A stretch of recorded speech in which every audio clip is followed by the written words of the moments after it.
Good morning. I have a bit of an unboxing today on something that some people will like, I'm sure. So let's get right to it.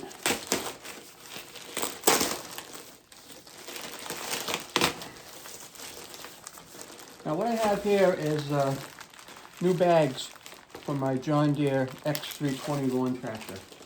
The bags that collect the grass. So there's a set of 2 that I bought. And it comes with the hardware that you can mount everything up with. And at first look here, they seem like they're really good quality.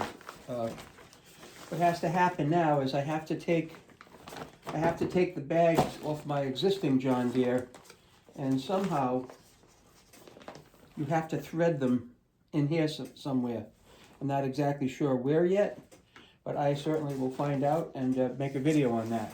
But the problem with mine is that these were all busted at the bottom, and there was somebody put a tie strip in there, and the bottoms are all broken on these. So that's not going to be the case here, for sure.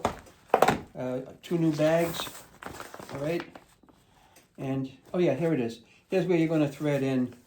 Here's where you're going to thread in the frame that's on the old bags. And I guess they also include a bunch of hardware here, connectors, some kind of stuff. I'm not exactly sure what, but there are no instructions with this, so I'm going to have to wing it. I would have thought there might have been some instructions, but there isn't. But maybe I'll find something online, and I'll certainly let you know. But 2 new John Deere bags. Quality seems to be spot on. I'm looking forward to getting them installed and showing you that process, so come and stay tuned.